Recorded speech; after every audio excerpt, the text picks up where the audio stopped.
we're going to be watching another OnlyFans horror story. Last video, there was a few stories. People were getting stalked. I'm pretty sure this is probably going to be another stalky sort of OnlyFans account, but let's get straight into it, shall we? For context, I'm a 20-year-old man. My name is Jack. But this horror story I'm going to tell you didn't happen to me. It happened to a close friend of mine. Her name's Cecilia. We met on the integration meeting after our first day of college. I was pretty new to the area. I just moved from another city and I was excited to attend my dream college, get the best education I can and a good degree in my field. I had just moved here and all of my friends were in my hometown. I decided to make a new friend with this beautiful woman with a friendly face and say hi. Cecilia was gorgeous and probably one of the sweetest people I've ever met. She had big, beautiful blue eyes and glamorous skin. She really stood out from the crowd and, to me, glowed like an angel. I knew that she was someone special. I mean, hell, that's why she stuck out so much and I approached her. Something about her when I first met her indicated to me that we would share a lot of amazing moments in life. I knew that she was someone special just initially meeting her. So when I approached her and greeted her, it was a real pleasure. It turns out that she was new and rather lonely here as well. She was from a different state and was actually looking for a new friend herself. Figuring we had the same intentions, I invited her out for coffee that day. After that, I decided to go and talk with the rest of the freshmen from the meeting. I met a lot of my future friends that day, people who I still keep in contact with today. From that day forward, Cecilia and my relationship skyrocketed. We sat together during lectures, had lunch together. We FaceTimed each other almost every other day and gossiped harmlessly about our classmates. We truly were best friends. Unfortunately, things started going downhill after that. I myself was fortunate to have parents who financially supported me every step of the way. I could rent an apartment and buy everything I needed for a student's life with ease. But Cecilia had no financial support. She had to help herself. She worked a not-so-fun job at McDonald's and the hours were grueling and long. This was starting to interfere with her education and she had trouble studying. This really wasn't working out for her, so she started looking for smaller sort of side hustles online. She asked me for some advice or tips, but I didn't know what to tell her. Hell, I hadn't worked a day in my life. What was I gonna tell her? One day, Cecilia came across a website called OnlyFans. It was a pretty new and highly trending website.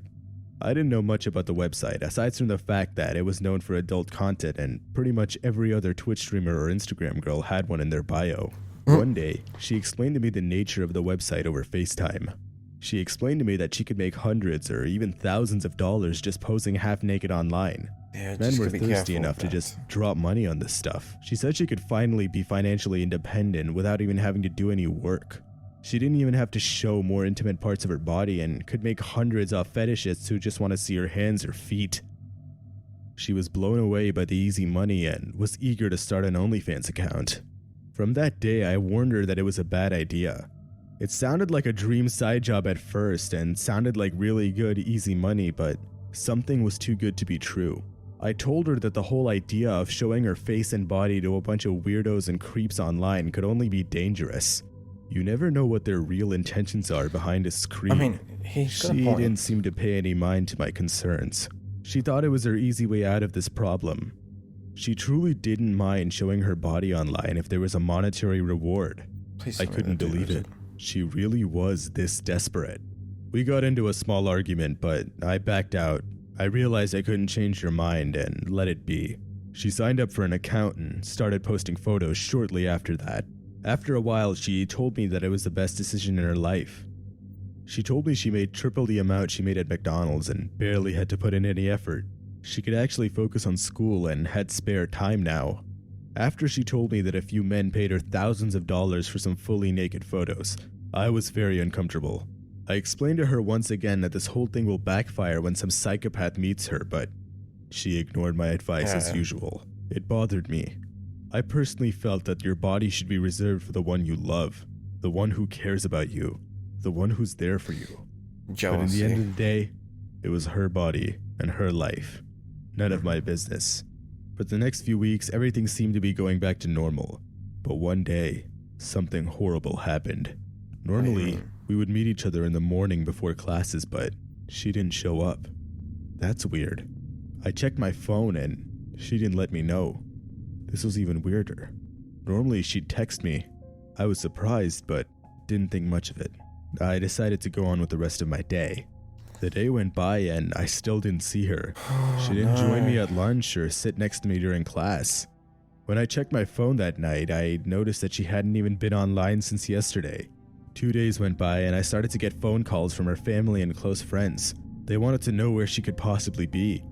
She literally disappeared from the face of the earth. Her mom eventually called the police and reported her as a missing person.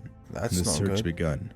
For a few days, the police asked everyone around her, including me, about where they saw her the last time. But after a few more days of searching and still no trace of her, the police asked for volunteers to help them. Me and several of her other friends decided to join in on the search.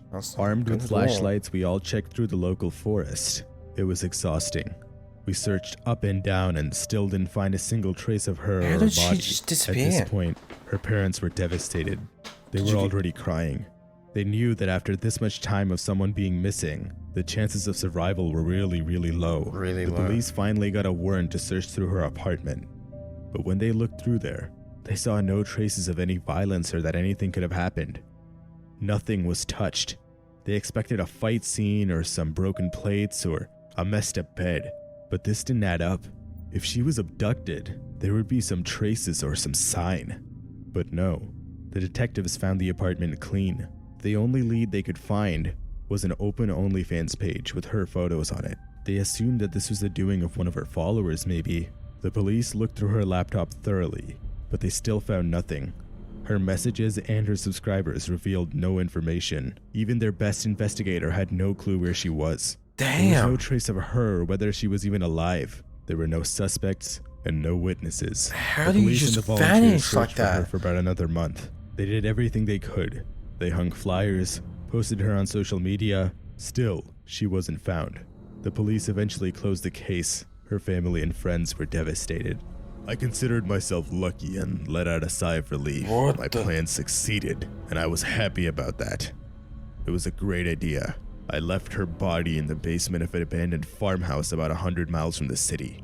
Nobody even suspected me because I was playing along as a victim, a good friend who only wanted the best for her. I told her not to use OnlyFans, but she wouldn't listen to me. I couldn't let anyone aside from me watch her body. I hated the idea of these creepy old men seeing her. I hated seeing those photos online. She could only be mine, and mine alone. Maybe if she weren't so stubborn and listened to my advice, she would have lived. We were meant for each other. We would look perfect together. But she just treated me like a friend. I'm perfectly fine with what I did. I don't regret it. Hold on a second. What just happened? Did the best friend, just completely, utterly just turn the whole entire thing around? Like, the tables have turned. What the hell? That makes no bloody sense to me. I